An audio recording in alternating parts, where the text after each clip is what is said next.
The brilliant shooting of Stephen Curry continues. Back to Green, into the hands of Sproul. Fast break down to Weber. He turns. Look up behind the back. And the step and the foul. What a play by Weber. I've never seen a shooting display like this. Never. 37 in a quarter.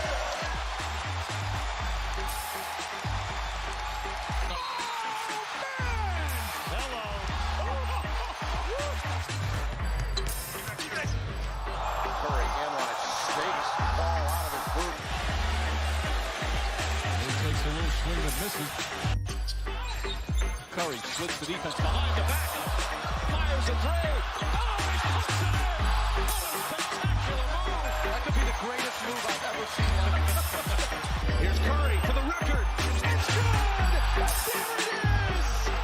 Stephen Curry, the all-time three-point king in the NBA. Fuck it. We'll do it live. You are in the Where's Huddle with me, Bram, and with me per usual, my master of all things video and sound, Maxime. How's it going? Maxime, I am excited to announce that joining us just at the exact right time and after way too long, Yahoo Sports college and NBA guru, the best draft insider, has spent season after season developing more background, relationships, and experience than anyone anywhere within the sports media landscape. A basketball head with superior knowledge to every random guy who has tried to mansplain the game to her in a bar. And my favorite guest on this show, Miss Krysten Peak. What's going on, KP? I'm so glad we're doing this today and not on, what was it, like the Friday after the draft when you guys asked me to do this. And I was like, I haven't slept in a week. I'm still in New York. We can do it. But I've been writing a new mock draft until like 5 a.m. Like, I can't imagine what that podcast would have been. Maybe it would have been amazing. I don't know, but this feels a little better for me. I'm going to try to come up with a more selfish request than I had last week. The idea that, so I know that you work, based on the conversations we've had in the past, I know literally you work for about 3 years leading all the way up to a specific day of the draft.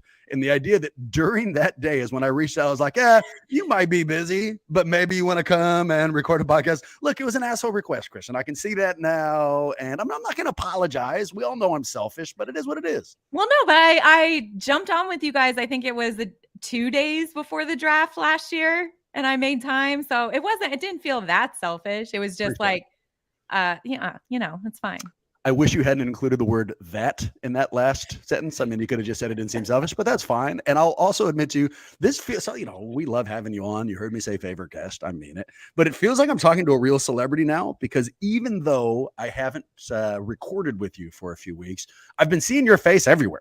I thought all over social media during the draft. I heard your voice during a bunch of interviews. So, it's kind of awesome to see you on here. We appreciate you. And I'm letting you know right now, next year's draft, we'd like you to record with us during it, if that's okay. You can tell. Perfect. Well, can I tell you? So even, I think it was, 40 minutes before the draft and we're in the back. We have our own little space and my producer is asking me to jump on set and do a camera test to make sure like the audio is working, whatever. I look down at my phone and Mark Cuban's calling me and I was like, I got to take this. He's like, no, we got to do this test. I was like, it's Mark Cuban. I got to take this. And so I answer, he's like, Krysten, Mark Cuban. And I'm like, hey, Mark. And he wanted to obviously ask me about some players, and then my producer's like, was that really Mark Cuban? I was like, yeah, it's a big night for, if you have a lottery pick, it's a big night. So, I would love to join you guys. You guys, Mark Cuban, it's the same. It's right there. Well, we should be a little bit higher. Cascading thoughts. One, that Mark Cuban impersonation was amazing. I feel like we've now had Mark Cuban on the show. So nicely played there. And then Maxime, did we get some calls from Cubes on draft night? He didn't hit me, but maybe he hit you as the producer. Yeah, he might have. There were a lot of calls coming in. You know how it is. It's a busy day. It's a busy day. So who knows who was calling? And I'll let you know, Krysten, I would have put all of those calls to the side to record with you, but you weren't interested. So we weren't able to do that. Let's jump in. So look, I have so many things to ask you about. So many draft questions and Warriors questions and all this stuff. But I'm going to start with a segment we haven't done forever. And you helped actually motivate me to do it. It's the Off the Court Report. If you're new to this podcast, the idea behind this is pretty simple. Maxime and I love the game, but we don't have anywhere near the access that Krysten does. In fact, as we just heard, she's got fucking Cuban giving her a call. So for the Off the Court Report, basically, we just ask the guest to give us something they noticed off the floor, right? And in this instance, it's the draft. And here's what motivated me. Let's pull up that tweet, Maxime. Here is from Krysten. Quote, my favorite moments from draft night are the ones off camera. After being in the gym with these guys for so many years and seeing how hard they work to reach their dream, there's nothing better. So I'll shut up. KP, give us some moments. What stuck out from that draft? Honestly, it's like graduation for me. And I mean that. Like Jet Howard came back and he almost like cried in my arms. Jet went 11 to the Orlando Magic. And he said to me, and he turned to our producer and he's just like, you don't understand KP. She's like an auntie to me. She interviewed me when I was 14 years old at, a USA basketball mini camp. And she's been there to give encouraging words when I didn't make the McDonald's game. And, she's always been in my corner. So that to me is like my favorite part, is seeing the guys like take an exhale. They've reached their dreams. They know where they're going. And some of them obviously going higher than they thought. I think Jet was the biggest surprise, but also for Derek here, it's like Derek Lively going to the Mavs as a lottery pick when he was, I'm sorry, horrible at Duke this past year, and just going through that adversity and going through those roller coasters of up and downs of like, am I good enough to be an NBA player? Am I good enough to make an NBA roster? And seeing them and just like being there for them, because there aren't a lot of people there at the draft that have been in the gym as much with these guys. Actually, like, I feel confident saying this. There is nobody at the draft that has been in the gym with these players as much as I have leading up to it. So to me, it's a graduation. I am a proud auntie, bonus aunt, whatever. And yeah, it's a really fun night. It's a hectic, stressful night. But I remember my coworker, Vinny Goodwill, he's our senior NBA writer, and he came back and he's just like, are you tired? This is after the first round. And I was like, I'm really not. Like, I love the draft. I love it. But do I love leading up to it? No, there's a lot of phone calls. There's a lot of stress. There's a lot of writing. There's a lot of reporting. But draft night is so fun. Dude, it's got to be emotionally exhausting. So like you talk about it, it's like watching a graduation, but it's right. Is dropping down. And so that's got to be real hard for you. I mean, like just watching some of these guys' dreams go the other direction. But I got to follow this up. Otherwise, I'd be shitty at my job. Derek Lively, I know, went to Dallas, right? And it turns out that you had a call with Cuban before the draft. Any discussion about Lively, or is that something I shouldn't be asking you about? No comment. Fair enough. To quickly whisk us away from that, any moments that stick out? Things we didn't see on camera that do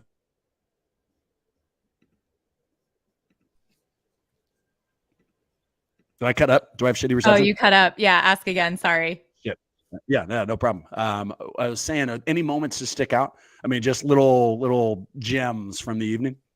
I will say probably when Anthony Black saw Keontae George backstage for the first time, and they had this really great moment where they had a long hug. Like, not a lot of people know this, but Keontae, who is oddly enough heading to Utah to the Jazz, Keontae and Anthony Black are childhood best friends. Like, they grew up playing video games together. They grew up, just being at each other's houses. I've been to multiple lunches and camps with both their moms. And so to see them kind of reunite and be like, we did it, was really amazing. And at one point I had this player who's, playing at Syracuse next year, Chance Westery. He FaceTimed me and he's like, KP, you're doing great. I'm watching all your stuff. And Keontae was walking by and I was like, Key, do you know this guy? And apparently like he had just seen Chance a week ago and he was just like, yo, my boy, we did it. And you see like the Jazz social guy just like, who is this? Like, he's getting his camera out, like wanting to capture this moment because like Key lost his mind when I was just like, Key, do you know Chance? And like, and so that was a pretty cool moment. And honestly, just seeing Victor and how calm he was and how he just accepted immediately like the role that he's going to take in terms of his media obligations, in terms of, talking to everyone, answering, like by the time he got to us, I think he was doing media for over an hour, and he sat down and I was like, how you doing? He's like, KP, I'm tired. And I was like, I know. Oh, yeah, there's me and Victor. I was like, I know, but I appreciate you taking the time. And I'll tell you what, we had a video of, oh my gosh, why am I blanking on his name? The number one football player in the NFL that went number one. What is his name from Alabama? I'm also blanking now, but I know who you're talking about. What is his name? Why can't I not think of his name? Anyways, the number one pick in the NFL, we had a video to Victor saying, hey, welcome to America. I'm going to be cheering you on. And Victor goes, who is this? What team is he with? Is this American football? I was like, all right, well, this bombed. Like, I was like, let's just move on from this. Like, poor guy. He's probably just like, why is she showing me this video? But yeah, he was great. Seeing his parents, and Bram, you texted me about his little brother who's already like 6'8". I'm on board. Yeah, I'm ready. I'm sorry that the Warriors didn't use the 19th pick to grab him. I don't know if he was actually available. But I got a bunch of follow-up questions here, and this is one that's searing through me. Did you let Keontae know anything about the terrible Utah dating scene, or did you just keep that in pocket? He has a lovely girlfriend that he's been with for a long time. He doesn't have to worry about it. Doesn't have to worry about it. I will let his mother know if she wants to come here for an extended time and test the dating pool. I will 1,000% let her know. Yeah, careful. And I'm going to have you know, I don't know if you've noticed anything yet. My goal today is no F-bombs. I know that Mama Peak may be out there watching. Okay, so yes. I'm doing my best. We'll see. We'll see if we get there. You guys can call me out, but so far, so good. Then follow-ups on Victor. So I know you've got relationships with all these guys, and because of that, you're used to knowing people who are in the spotlight. But Victor's spotlight is red hot. His Q score must be through the roof. Is it weird having a close relationship with somebody with this level of fame? I don't think so, because, well, not for me, because I mean, I have to talk to him for my job, right? Yep. So, and then I meet his parents, and his parents are lovely, lovely people. And to the point where, I was staying at the hotel where all the players were staying. I'll tell you 2 stories. And I was in the lobby with another, there were a couple other lottery picks sitting there, and Victor walked by, and they had never met him or seen him. And it was their first time seeing him. And one of them goes, whoa, he's big as F. And he's just like, I wasn't expecting him to be that tall. And then the other one goes, he's like, what did you think 7'4" looked like, man? So it just seeing the reaction from other draft prospects, like give him that respect when he was around. And then also like I was at the elevator going up to my room, and the elevator opened, and Victor's dad, Felix, was coming out. And like, I've met Felix a bunch of times now. So I was like, oh, Felix, hi, welcome. And he had his hands were full with a room service tray that was just like stacked up.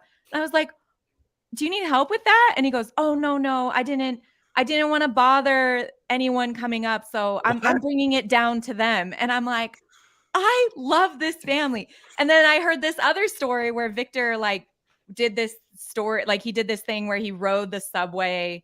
But of course they had to clear the car. Like it was a whole thing. It was a whole publicity thing. So he rode the subway to Yankee Stadium, and then his mom and dad were supposed to get in a car and meet him there. And so he leaves on the subway, and then he gets to the stop, and like his PR person was like, oh, we got to wait for your parents. He's like, what do you mean? They're supposed to be in the car. And he's like, oh no, they wanted the experience. They rode the subway too. So it's just like I love this family. I think Victor was born to be in this position. He's so calm. He speaks very well, like to the media, and I cannot wait to see him on the court in Summer League. Dude, the level of humility that room service story tells. I mean, I don't know when it would have started, but certainly in this last year, their celebrity is just going straight up in these last few months. Everyone's known he's number one. And so those parents, you are now sitting on the eve of the big, like everybody knows you're about to be crowned king of the draft. Right. And the idea that evening, in a I would imagine, hotel suite, before they go and hear that, they're like, you know what? I'm not going to bother anybody. I'm just going to bring this back down. That's impossible. It's unbelievable. I would never do that. And wait, one more story. I was the morning of the draft, I was down in the lobby. If you guys haven't picked up, that's where that's where all the action is, in the lobby, in the hotel, where all the players are and the agents. So I'm down in the lobby and I'm talking to one of Victor's agents. And I was like, oh, did y'all get a good night's sleep? And he goes, oh, you'll never believe it. At 1 a.m., I get a call from Victor. And he said fans were knocking on his door. They figured out which room he was in, asking for pictures and autographs. So they had to get security to escort those fans out. And they had to switch them rooms. And I was just like, the night before the draft. Oh, by the way, I'm looking at the chat. It was Bryce Young. Thank you, Noah, about there you go. The number one pick. We appreciate you, Noah, coming through with the W. It does, Maxime, personality-wise. So to nobody's surprise, if I feel like I've known about something for a while, then that something becomes popular. I go out of my way to do that douchey thing to tell everybody, oh, well, I've been on this, for quite some time. Borat is a good example. I used to watch Borat on HBO forever. Then they did the movie. Everybody loved him. And I would casually mention in every conversation, well, the movie quite as good as the television show, just because I wanted them to know how long I'd been up on this popular thing. So for Krysten, she is, fucking Victor's in this spot for way longer than anybody else. Do you think she's the kind of person who's tipping that to mention to people, well, when I was with his family 5 years ago, and if, just dropping those kind of stories? Or do you think she plays it kind of cool? Because I bet she plays it cool, but I don't know. What's your guess? Yeah, I feel like the answer is, it's my job. I got to play it cool, right? But I think actually, so that's the professional answer, and we all know that that's actually what she does. But I get the sense that that's actually how KP, there's a reason that KP's in this position at all, right? And it's because that's the innate ability, anyways. Here, I'm gonna add, before you give us the answer, Krysten, I do not think you do that normally. 99% of the time you don't, but when you're with other people, other insiders who do this, that's when you do it, because you are just as competitive as the rest of us. And I think that you would occasionally drop to someone pretending to be a Wembanyama expert. Oh, that's an interesting opinion. Too bad you haven't researched it for the last 20 years like I have.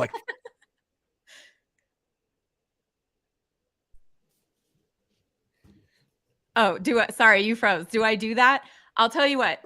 Okay, I've learned my lesson, because I'll tell you about a date. This is a dating story where we got there organically. Let's go. I know. Where and maybe I've told this story before, because it was when Zion Williamson was going through the draft, and this guy asked me out, and he was like a music executive in Los Angeles, and he says to me, he's like, oh, well, Zion was always going to go to Duke. And I said, I was like, actually, his dad went to South Carolina. His best friend at the time, Devon Dotson, was a guard at Kentucky. And Duke already had 3 of the top 10 players in the class. And even Coach K, when I talked to him, said he was shocked as anyone that Zion committed to Duke. And the guy looks at me and he takes a sip of his drink and he puts it down, and he reaches in his wallet and he puts $40 on the table and he goes, yeah, I can't do this.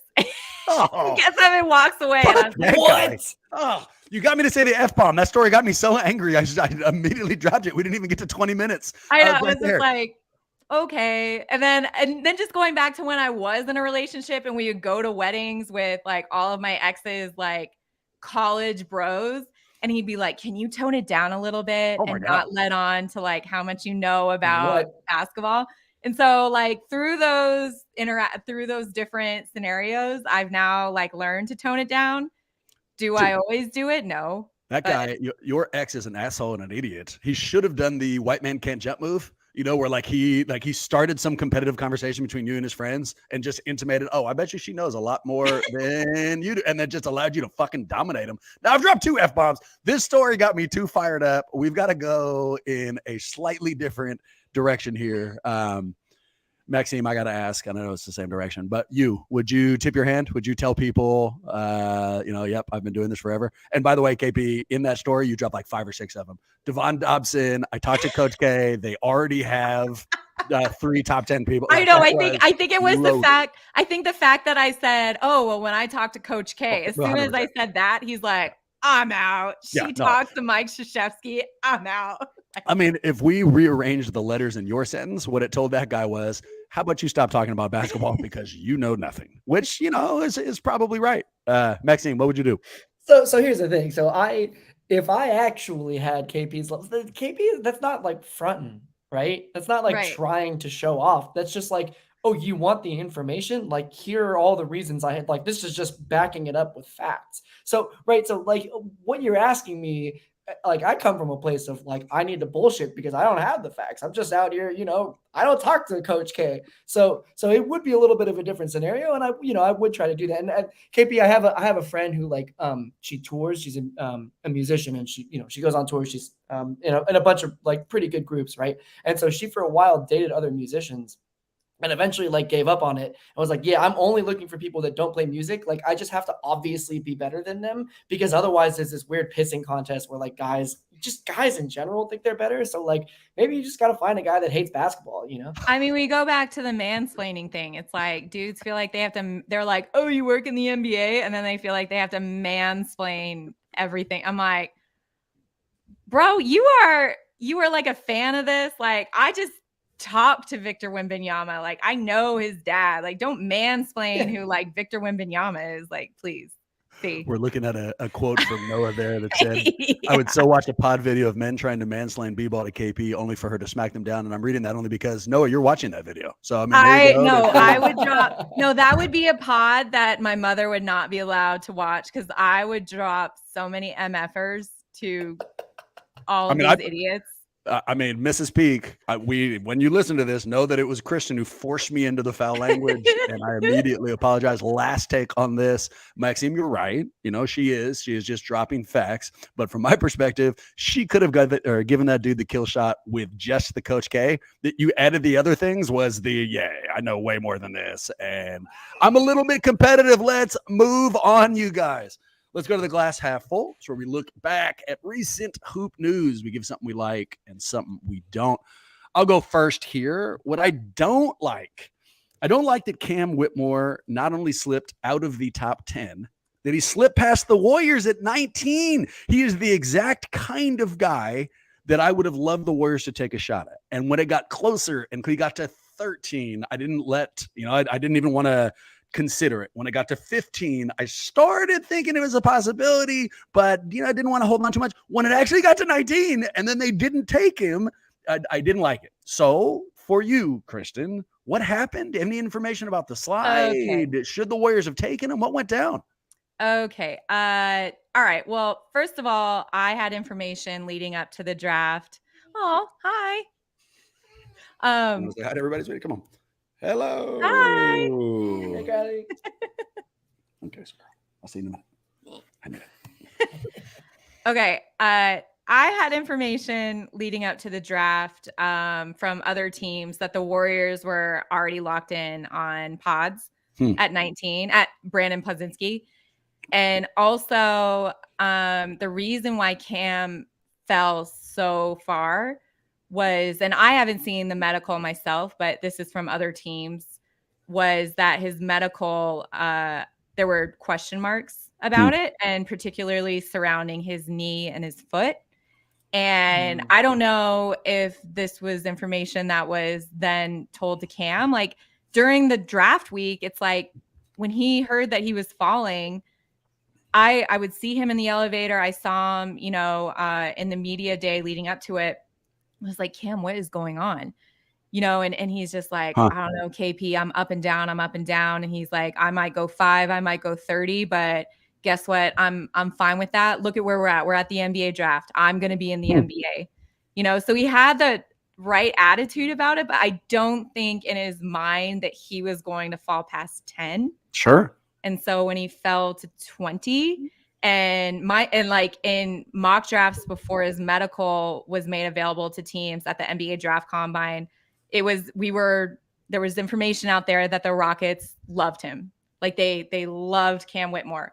So the fact that they got one of the best playmakers in the draft and Amen Thompson at 4, and then they picked up Cam Whitmore at 20 was insane. But again, we don't know what is in that medical. That every other team that saw it was like, nope, we're good. We don't care what he projects as. Like, this is a problem. I mean, I remember seeing in early mock drafts the possibility of Houston taking him at 4. Yes. And then so that they got both the dudes who they were considering between at 4 is a hell of a boon for them. I mean, medical concerns are what they are, and I guess we'll see what happens with Pods, but I don't know. It was something that I didn't like. How about you guys? Something you liked or didn't, either from the draft or you can go further than that. Something I didn't like from the draft. Do you know what I don't like? Why don't they make this like a 2-night thing? Like, why do we start it at 8 p.m. and then we're hearing names all the way up until midnight? Do you know what I mean? Or 11:30 or whatever it is. Like, why don't we either start it early and just make it the lottery show earlier in the day or the day before, and then the rest of everyone like that? I mean, it's always the late night, but like, especially this year, it felt like, okay. Oh. The NBA feels reluctant to accept just how, don't worry about it, how popular it currently is. You know, the NFL has like 9 days of televised draft, and it's because they know that everybody wants as much NFL content as they can possibly get. The NBA, I think, has reached a real similar level of popularity. You know, I mean, why not embrace it? I'm with that. I would watch multiple days. You've got me for sure. At least one audience member would be out there. Maxime, well, it's also one of those things that, like, by the time you get to like the 40th pick, I'm starting to lose focus, right? And I mean, as a casual as casual as in, I love the NBA. I'm like very casually watching college basketball at best. Like, I'm just tuning out. And if you start the second day, you get a chance to get some hype. You maybe review some of the top draft picks, and then you're into this like fresh feeling thing for the second round. I think that could actually feel a lot better because you started to get into a lot of the same things, right? Where the same questions are being asked, like, how does it feel to finally be in the NBA? And it's like each one of those stories for that person, for their family, for the 40, 50 people that are huddled around a television in their hometown talking about it, right? That's really important to them. And I want them to have that moment. And like, that's why I watch the NBA draft. It's genuine feeling. It's the best feeling ever. But it's exhausting to me as a viewer, and I think they would have a better time, even though the people that got past 30 would have to wait a whole extra 24 hours to find out if they got in. Because right by the time you get in the second round, it's starting to be like, holy shit, am I actually going to have to pick, am I going to have to end up on a 10-day? Like, this is not a guarantee anymore. And I think if I'm sitting in that potential second round, I don't want it to go to another day. But it is a pretty good idea overall for viewership. I mean, maybe that's just me qualming because I know these kids so well. And so when I see like Amani Bates go 48, I see Amari Bailey go 40 something, I see Gigi Jackson fall. It's like, I want them to have their moment, but like, you guys as casual fans are probably like, all right, we saw Victor, we saw Scoot, we saw the Thompson twin. Let's get this over with. Like, I don't know. Maybe that's the selfish thing for me. I don't know. I was going to give you shit about the use of the word quamming, something I've never used, but instead I'm going to focus on the casual fans thing. Who are you calling casual? Why don't you settle down over there? I mean, I feel like we are not quite casual. I'll give you one more thing I both like and don't. Perfect glass half full. If we've got the tweet about JK, go ahead and pull it up. So I'll admit to you, we are late to this, right? What I like that there was a rumor that Jonathan Kuminga is not only growing in the offseason, he's up to 7 feet. We're looking at a tweet here. Moses Moody on Jonathan Kuminga having another growth spurt over this past year. I'm not lying. He's tall as fuck now. And then the final line of it, 20-year-old Kuminga now rumored to be 7 feet. Here's what I don't like. Apparently, this is not true. So I'll admit to everybody, I 100% fell for this. I'm not sure why. And since we found out that maybe it's not so accurate, in fact, Kendrick Perkins went live with it on First Take and then just got skewered for it. Krysten, have you seen Kuminga? And is there any truth to the rumor that he's actually taller than Wembanyama now? I feel like this was a trend that was going around Twitter where like one fan said something, or one player said something about Jalen Duren and how he hit a growth spurt. And then it's like other players tongue in cheek said the same thing about one of their young teammates. And so then we started seeing like everybody's 7 feet tall, everybody's 7'2". Like that's what we were seeing. And so I saw this and I was like, no way Kuminga hit a growth spurt. He's been the same size for like the last 3 years I've seen him. And so like I didn't take anything to heart. And then I see Perk say something and I'm like, oh my God, who didn't tell him? Like who? You know what's fucking great about this? And we'll play the Perk thing here in a second, but literally seconds, I mean, less than 15, 20 seconds after I throw a temper tantrum about you using the phrase casual, I then give you a story that underlines why I'm a casual fan. You know, they're like, oh no, I was positive he was 7'5", and it turns out absolutely not. Here is Kendrick Perkins getting busted out for the same mistake I made. The Warriors, and I reports I'm hearing that Jonathan Kuminga is now 7'2". The kid has gotten better every single season. Reports I'm hearing. I mean, I don't know. We haven't seen him yet. Maybe he is 7'2", and when he is 7'2", I can't wait. Well, so I mean, to be fair, right? I think the reason Twitter has become a cesspool of NBA nephews with blue check marks, feigning validity, and yet I believe that actually is Iguodala's account.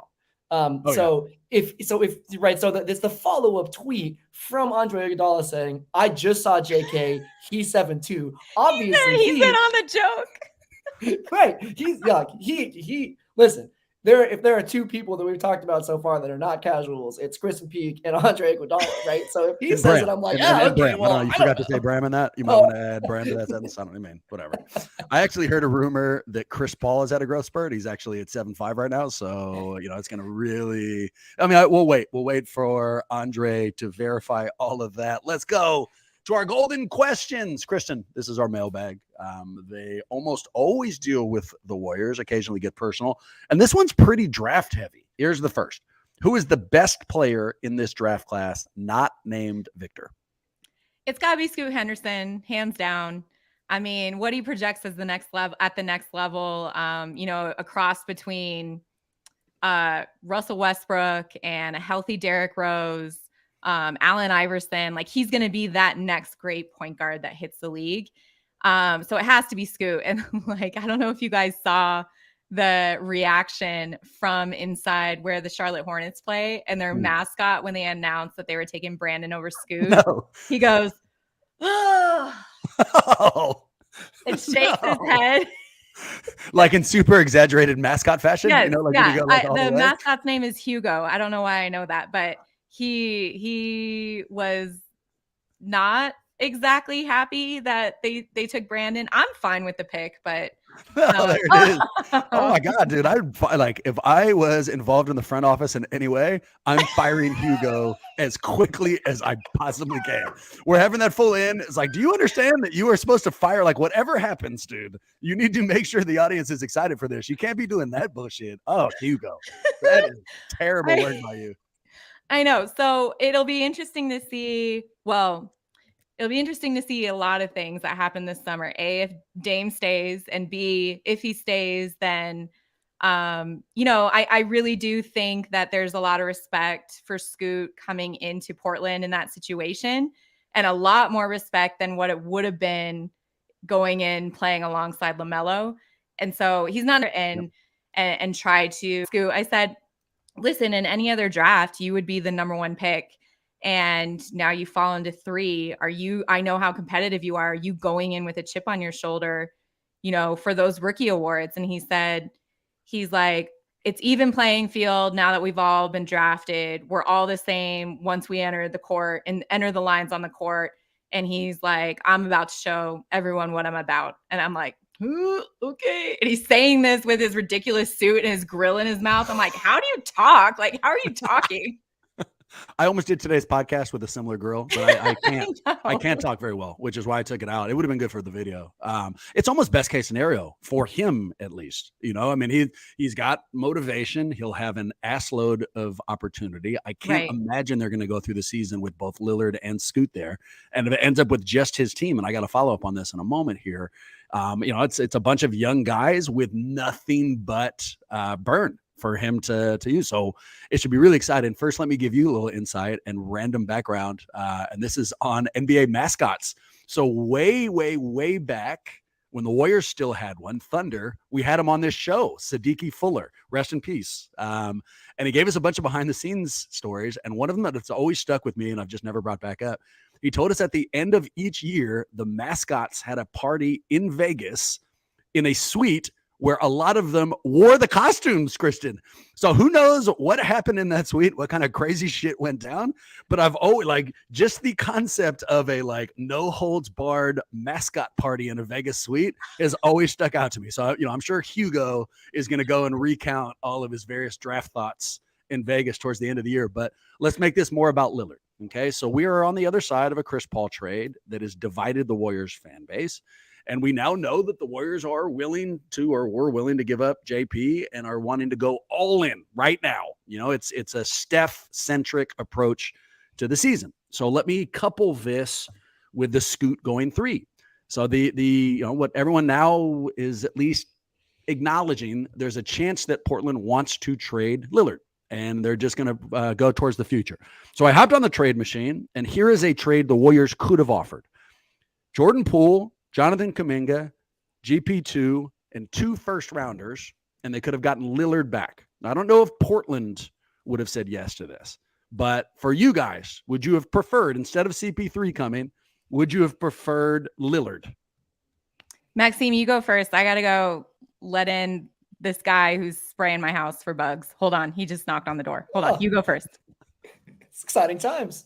I was just pitching somebody on having a Halloween costume where they were Breaking Bad, and then we could actually tent the house to have bug spray, and they could kill all the bugs at the same time. He's like, no, I live in a neighborhood where people think we would actually be selling meth, so I can't be doing that. Anyways, that's an aside. I think I would rather have Lillard. I don't know that I want all of the pieces going out. I think actually in terms of our ability to get off the Jordan Poole's contract as relatively seamlessly as we did, getting back Chris Paul. Chris Paul is also brilliant. And despite the rumors that are coming out that he might be coming off, that he might be starting, bringing Looney off the bench instead. I mean, Steve Kerr is going to play around with the lineups. I'm sure we'll see Chris Paul start a couple of games at least. But look, dude is much older than Damian Lillard, which I think actually in this specific instance helps us. There's not a situation. I think Lillard would defer to Steph too, but there would be more of this feeling that we need to start him because he's still in his prime. And I mean, we just saw his best season last year. So unlike Chris Paul, he's still very much square in the middle of what's going on. So that's the thing right there, right? Is I like the idea that Chris Paul could lead the second unit. I think as a floor general, he's fantastic, especially for the young players. I've talked about this ad nauseum already on this podcast. So I will say the flip side of it is so the fact that Gary Payton is in that trade, I think that in and of itself is a non-starter. Portland just traded him back to us, and we had some pretty nasty barbs flying back and forth about our medical and whether or not they gave him a Toradol injection or whatever. And I think there's a lot of bad blood between our two front offices, and I don't get the sense because Draymond is also rumored to be in conversations to go to the Trailblazers, and everybody's saying, yeah, but I don't think the Trailblazers are very interested in working with the Warriors right now. And so that's maybe the main reason that this trade doesn't get done, regardless of whether or not I like it. Well, if you're Portland too, if you're trading out Lillard, is because you want to focus towards the future. So you don't want Draymond, I mean, that's not necessarily going to help you. And I'll tell you, there was a version of this that involved Clay because their contracts are very similar, but it just felt like I was selling my soul. So I said no. My take on the one I gave you, JP, JK, JP2, 2 first rounders from the Warriors perspective. So if I could just trade CP3 for Lillard, of course, in a heartbeat right now. I mean, what are we talking about? He's from fucking Oakland. He would help us immediately. So, that flip, of course I would make. But would I give up all of those pieces for Lillard? I wouldn't. So even if what we're talking about is all in right now, we've seen a lot of versions of those top heavy only stars teams not win championships. Brooklyn came close and then didn't. Phoenix, I guess we'll see, but last year they didn't get there. And what I think we've learned, even from teams like Denver, is you need some depth. You need someone on the bench. And so if we did that and we gave these players in addition to Jordan Poole, I think we would have a real similar situation to last year. I think our starting five, I think those numbers would be unbelievable, plus through the roof. And then our did I lose you guys again? God damn it. Our bench numbers, much like last year, would be awful because they would be so thin. So I'd say no to this. But to you, Krysten, either way, either thoughts on Chris Paul or this Lillard trade I just shot you? Can we all just agree that Chris Paul wants to go? Gary has a lot to say about this. He's protecting you from that shady dude who's spraying your house. Gary, no. Can we all just agree that CP wants to go to Golden State because he's 38 years old and he wants a ring? Yes. That's the biggest upside. I hope it's his desperation for a ring that makes me so happy for it. And I tell you what, my head has stopped spinning on the Chris Paul thing. When we talked about it last week, it was all kind of instant reaction. And so there's additional things I like. If you had to handpick an identity for Steve Kerr championship teams, it's been their basketball IQ. I mean, that's what they are phenomenal at. And Chris Paul is going to fit right into that. I like the idea that Chris Paul can unlock even further off-ball Steph. I also like that Chris Paul can unlock, hopefully, Jonathan Kuminga in that second unit. Right. He's going to put him in a position to succeed. But here's the thing I didn't say last week that I do need to say. The desperation I felt while the Warriors were seemingly going to lose to Sacramento, and the where it was based that they were too old, and that we just couldn't keep up with young legs like Malik Monk, this terrifies me. And maybe we won't have that matchup, and maybe it won't matter. But I know who Chris Paul is. I'm open arms. I think he's going to help our title chances. But even if we get beyond the health stuff, I am worried that we just added another pair of older legs. So, that's my downside on it. But to you, Krysten, what do you think? Do you like Chris Paul? Would you prefer Lillard? Anything? I would 100% prefer Damian Lillard, but you're not going to get a clean swap for him. Right. Do you know what I mean? Yeah. Wait, can I tell you my Chris Paul story? Hell yes. This is the right time. Okay. So I was at his camp last summer and it was purely like a point guard camp. So it was a lot of incoming freshmen and then also college sophomore and juniors at this camp. So Anthony Black was there. Keontae George was there. Who else was there? I'm Jalen Hood-Schifino was there. Nolan, what is his name? The kid from Gonzaga. Anyways, a bunch of kids, really good players were there, right? And so I told you guys, I'm friends with Keontae George and Anthony Black's mother. Sorry, I'm trying to keep Gary from losing his mind. And so they were there as well. And Anthony Black's mom is also blonde and she's a bit taller than me. She's very bubbly. And so the day, and I thought me and CP were cool. I've seen him at Peach Jam for the last 7 years. I know his mother. I always say hello to his son. It's always oh, hey, CP. He's oh, hey, how are you doing? I thought we were cool. And so apparently on the first day, Jennifer Black, Anthony Black's mom, went up to him and was oh, I just have to show you a photo of you with my younger son, Beckham. And it was from when Beckham was in 4th grade and he had gone to one of his camps. And Chris was oh, this is so cool. Thanks for showing me. Literally the next day I go up to him. I was AJ Johnson was at the camp and cooking everyone. He was committed to Texas. Now he's playing in the NBL. So I go up to Chris and I was oh my gosh, look at this photo of you and AJ Johnson from 4 years ago. You guys were the same height. Now AJ's 6'7", whatever. And Chris is oh my gosh, I can't believe it. Hey, show my brother the picture of me with your son.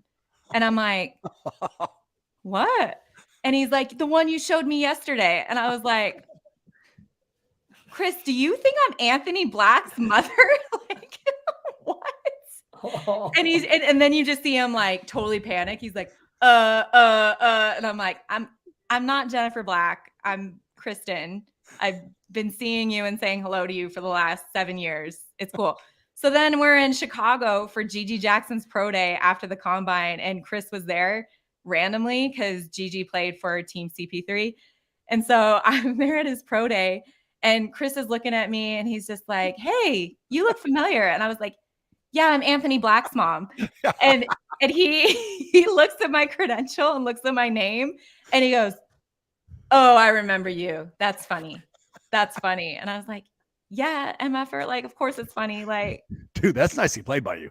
That is incredibly nicely played by you. And the amount of confidence in shows, I am really impressed by. I'll have you know that if he had made that mistake with me, I mean, how the hell that could happen? I would pretend that I was Anthony Black's mom 1,000%. And like, then just hope he didn't be like, oh, I just don't have that picture on me. Like, I would show you that picture again, Chris, but I'm sorry, different phone or something. It was unbelievable. I will never, ever, ever let him live it down. I'll probably see him next week at Peach Jam and I'll say the same thing. You should introduce yourself. You know, it just started all the way over. Introduce yourself. Yeah, exactly. Jennifer, I think you know my son. And then just see if he makes a connection. My son went number 6 to the Magic. That's what I'll start out by saying. Is that saying. how Jennifer Black talks? That's your second flawless impersonation. Let's go to our next question. Give us a breakdown on Golden State's 2 picks, right? So 19 pick. Brandin with an I. I know Pods. I have no idea how to say this last name. Krysten, help me. Podziemski. I knew that. I was testing you. So quick. Who is this guy? And let me ask it in a better way. All right. Elevator pitch. How can he, or why do you believe he has a skill set to succeed in the NBA? And how can he help the Warriors?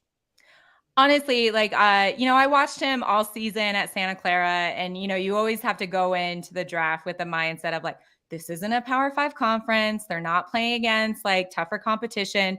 But then in the back of your mind, you're like, okay, but we saw how good Jalen Williams, who went number 12 to OKC the year before, and he was like a lockdown defender in the NBA. So now you look at these like mid-major darlings, him and Taylor Hendricks, who went number 9 to the Jazz. And you're like, okay, there is room for them in the NBA. They compete at a high level. Like the spacing is, right up their alley. And for Pods, it's like he committed first to Illinois. And I think he averaged like under 2 points per game his freshman year, decided to enter the transfer portal. He and Jalen Williams have a really strong relationship. Jalen encouraged him to come to Santa Clara. And then when he showed up, I mean, this dude was a stone cold killer on the court in terms of like shooting close to 60% from the field. I think he shot 45% from 3, which is insane. Yep. I'm looking right now. 3-point%. 44% from 3 and 52% from 2-point range.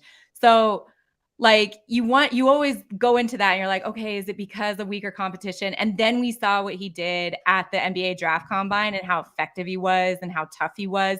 And I remember talking to him after the combine scrimmages, and he was saying like how helpful it was to have Jalen in his corner and just saying, this is what's going to happen. This is what people are expecting from you. This is, how the interviews are going to go.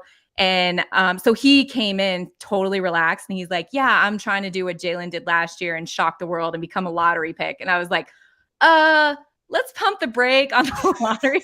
Like, I think you're good enough to be a first round pick, but let's pump the brake a little bit on like repeating from Santa Clara in the lottery. He got picked over a presumptive lottery pick in Cam Whitmore. So he has that at least in his pocket. Give me a ceiling comparison, a best case scenario. If everything works out for him, what player can he be like? I don't know. Why don't you give me these ahead of time? I hate comps. Like I always have to think about comps. Like I don't know what his ceiling is. I'll give you a better one. Grade the pick. Grade the pick. What did you say? Grade it. Grade the pick. A through F. What do you give this one? A-, because we know what he is. And he can come in right away and contribute offensively. And he's also a solid defender on the wing and off the switch. So he's just a hard worker. He's going to be a great locker room guy. He's going to accept his role and be patient. And there's going to be no issues. Sorry. I almost said that word 2 times. Qualm is fine. It's qualming. I have never heard. I have no qualms with that. I'm all good with. I've used that phrase. When I was qualming about something, that one I've just never heard. But it's because Maybe I'm I casual. don't know what I'm talking about. It's not like I'm a writer or anything. Like I don't need to be right with my grammar.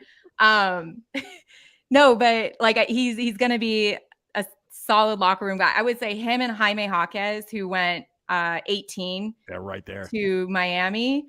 Those two guys are, those picks where you know exactly what you're getting. They're going to be instant contributors to the second unit. And they're going to be hard workers and just have, like, in 10 years, we're going to be like, oh my gosh, where was Jaime Jaquez? Like, where did he get drafted? I was hoping Jaquez fell one more pick. If he had, were the Warriors so locked in on Pod, do you think this would have been the pick regardless? Or if Jaime was there, would they have considered him? I think the day of, I think they knew Miami was going to take Jaime. Okay, yeah. So it was but if he had fought, I'm pretty sure he was probably high up on their draft boards as well. You'll love this question. Give me at least 10 direct comparisons to no. Any idea why there's an I in Brandon? I can't get over that, dude. I've been really distracted. Why do I have a Y in my name? I've got a random Y in my name. That's why I'm asking you. You feel uniquely qualified to answer this question. Any idea why there's no, but when I tell you, so there's this kid, Darren Peterson and Trenton Flowers, and they both have Y's in their names. Trenton is at Louisville. Darren is a top junior in the country. And so when I sat down with Darren, he spells his name Darryn. And I was like, oh, Darren, you're in this exclusive club. You have a random Y in your name too. And I said, the first person that I ever sat down with that had a random Y in their name, he was your age, and it was Jason Tatum. And Darren goes, damn, you've been doing this for that long? And I'm like, you're like, I was trying to get some street cred saying like me and Jason are in this like exclusive club. Welcome to our club. And he's just like, oh, you're old. My random name story. I get it doesn't matter. I get food from the same place every time, and they got to take your name. And for 2 years now, this place I get the food from has called me Tram with a T, and it's gotten so far now that it just is what it is. I'm immediately like, I think I actually tell them Tram. I'd like a turkey and cheddar for Tram, please. And they're like, okay, no problem, and off it goes. So you can't win them all. All right, pick 57, Trayce Jackson-Davis, who I immediately liked. All right. Immediately liked because he's got a chip on his shoulder. He tweeted out, and we've got it. Here it is. This is from him the night of the draft. Y'all will regret it. I promise you. And so, I would imagine he's talking about slipping to 57, and he wants to punish the world for passing on him. Tell me about this guy. Same thing. Elevator pitch. Okay. I will say this, by the way. I don't know whose number that is that showed up on that screenshot. But who puts their phone number on? It's for you. It's in China, so that's a long hit. What is that? It's an aggressive reply It's to a rough tweet. burn. Okay, I think for okay, Trayce, it was me. Whatever, but I do want him to call me, and I thought I was kind of classy giving him an international number. For Trayce, let me say this: I love him. I love that he went back 2 times after getting feedback from the NBA and saying you need more time to develop. You need more time to develop. And so he went back and he took that feedback. But I think why he was so salty after he fell so far was there were rumors that when Denver traded into the first round and even had that 37th pick, that they were targeting Trayce. And so he and his agent probably saw all of NBA Twitter, all of Nuggets Twitter, like, oh, okay, bro, you're good. Yep. You could go as high as, what do they have, 28th, 29th pick? Yep. Or you're definitely not dropping to past 37. And so when he did, he was probably like, what the, Yeah. And for Trayce, he's such a solid, he's going to be a great role player. And I say that encouragingly in the sense where he's great. Like we saw him and Jalen Hood-Schifino at Indiana execute the PNR very, very well. Defensively, he's not super tall and athletic, but he plays the 4. He can extend the game. You can see him right here off the, like his step off the wing. There he is in the back door. So he's got athleticism, but he's not, I don't know how effective he's going to be against NBA bigs because he's not that 6'10", 6'11". He's more of that 6'8", 6'9" power forward. How confident are you, and let's go one at a time, 1 to 10, how confident are you that Pods will be a rotational player, will earn a spot in the league? 10. He's like the Christian Brown of this draft class. Phenomenal. I'm glad I asked that. I'm nervous about asking the second one. 1 to 10. Same question for TJD. I'm 50-50 on him. Just because of his size, and I feel like with the NBA spacing, he's going to need a little bit more time to adjust to the pace and the physicality and just the more open space and open floor than what he's been at Indiana for the last 4 years. Dude, a 50% shot at a second rounder becoming a real rotational player, I'll take it. I mean, that's no, it was definitely a steal for sure as far as he fell. Yep. So per usual, I've had too much fun and I've dragged us long, so I got to bang some of these questions here. All right. No, so it's my fault. I'm the one that had like my, guy come by and had to spray the. So I don't have any. Honest, I do blame you and kind of hate you for that. So Gary lost his mind. It's fine. Maxime, do you think? I mean, she said the guy's there to spray bugs, which is probably true. Do you think she actually asked him to go down and spray whatever tenant's room while the guy was in there right now? Or I guess we'll never. He is out of here, Maxime. Don't even answer that. That was like a year ago. And yes, he sprayed my basement. Hello, while the guy was down there. Whatever. It's just me and Gary. You think I want to kill spiders? No, I pay a company to come here and poison the perimeter and interior of my house. And tenants. But again, I mean, no judgment, dude. Yeah, that's totally up to you. But to get us through this quick, because I got too much here, I'm going to go some quick hits with you. All right. Okay. So first thought that comes to mind: 1, steal of the draft. Trayce Jackson-Davis. Let's go. I mean, I'll admit to you, I put these questions together and tried to get you to feel pressure so that you would say that. So victory on my side. How many all-star games for Victor? As many as he decides to play in the NBA. Wow. Okay. I mean, like we're talking like LeBron numbers. Levels. Okay. Where would Chet Holmgren have gone in this draft? 6. Worst date of all time. Don't give us the full story. I'm going to keep this in pocket. We're going to use it as a tease. Worst date of all time. It has to be the guy that made me pay for the date because he gave me dog advice for Gary. Nice. All right. That was awful. Phenomenal. Maybe the most important question I'm going to ask you. And Mrs. Peak, I apologize. What the went on with Grady Dick's suit? It's the best. Okay. Holy shit. Okay. Did you guys hear? So Dolce & Gabbana made this, and they're like an actual designer, right? Which is even more funny. And look, he's got his Louis Vuittons on, the red bottoms. But I sent a picture. Is this a joke? Is he trolling us? Is this his sense of style? What's happening? He is so goofy. And like I sent a picture of him in his suit when I interviewed him to my twin sister who could care less about basketball.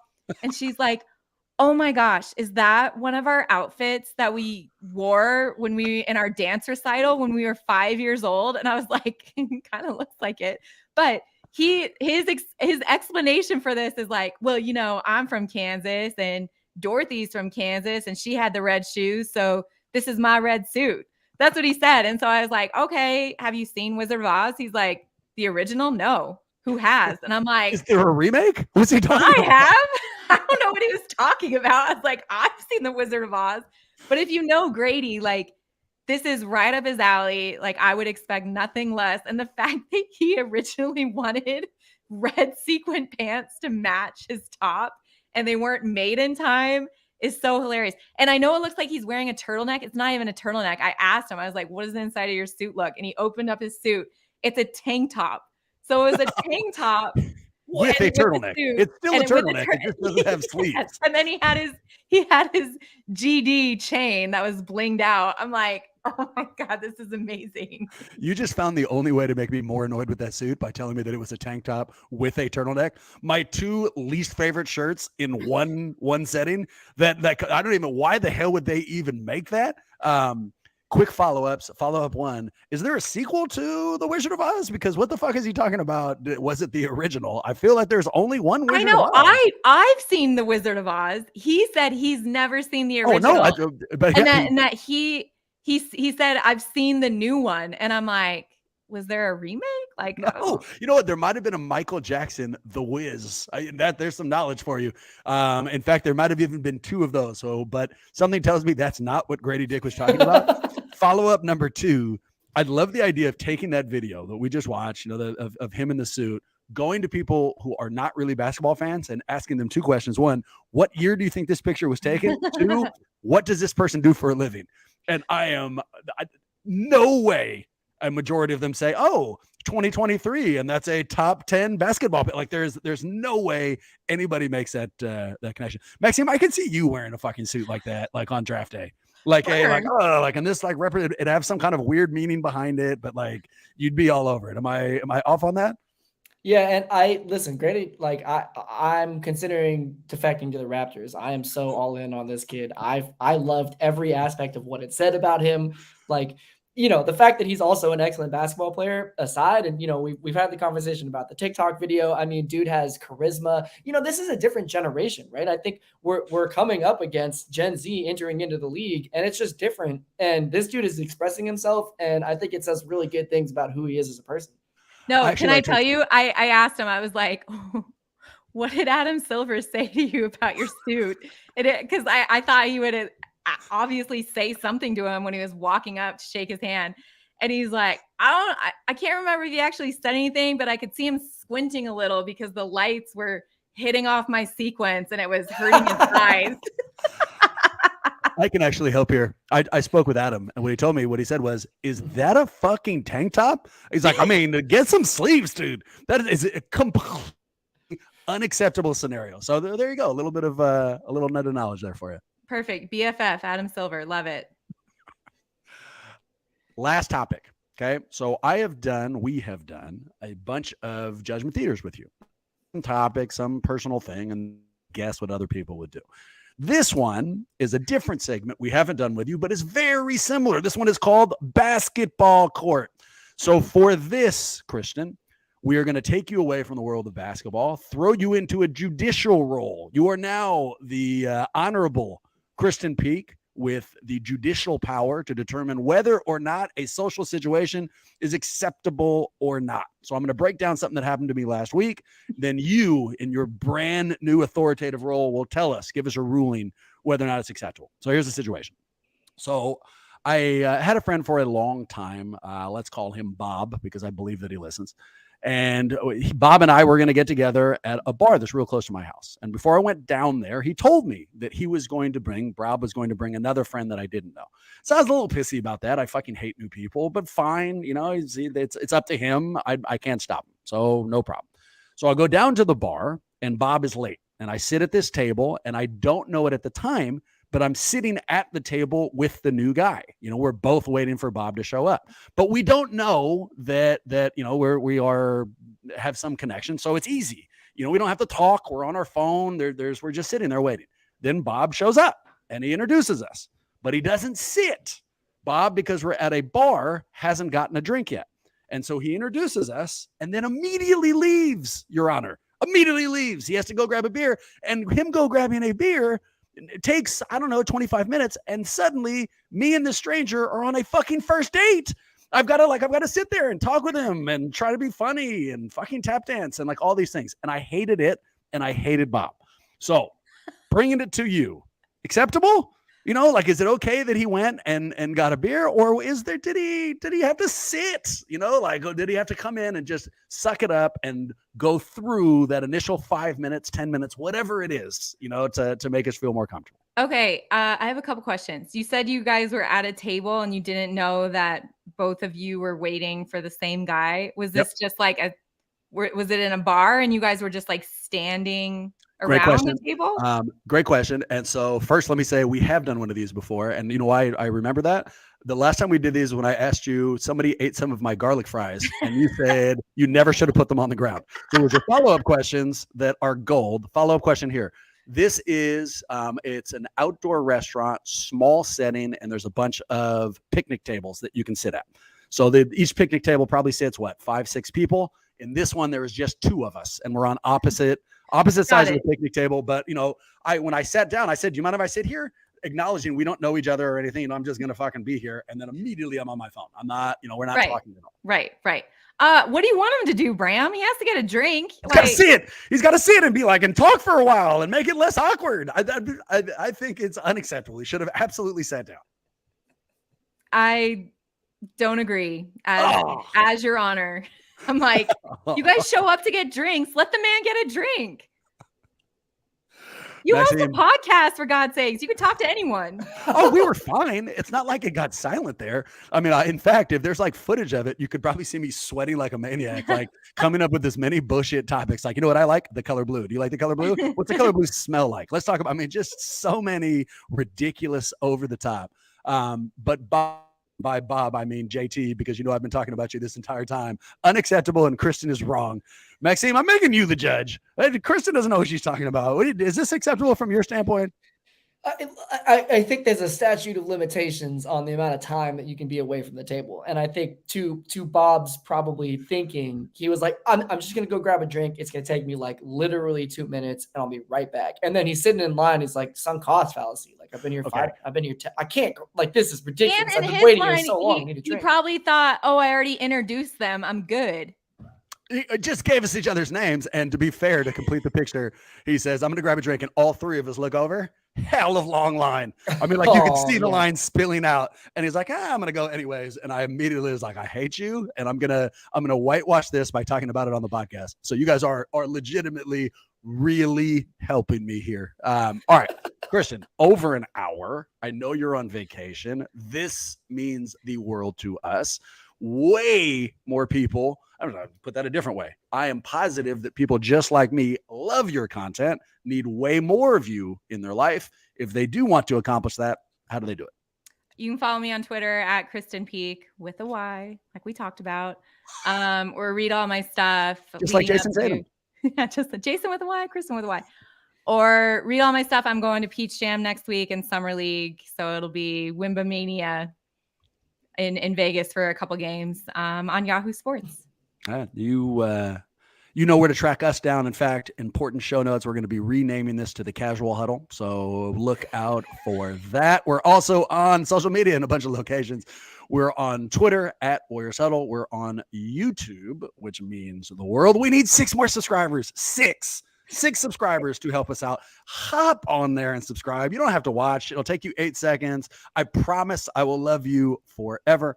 We're also on Instagram. And finally, and to give everyone a sense of just how crazy my entire family is, my daughter who's in the room, who heard me say that I love everybody, looked up competitively. So that makes me really respect her. You want to get us an email, let us know we did a good job, bad job, question, any job. You can send that to huddle@warriorshuddle.com. With that in mind, go Warriors. Hopefully we'll see you real soon.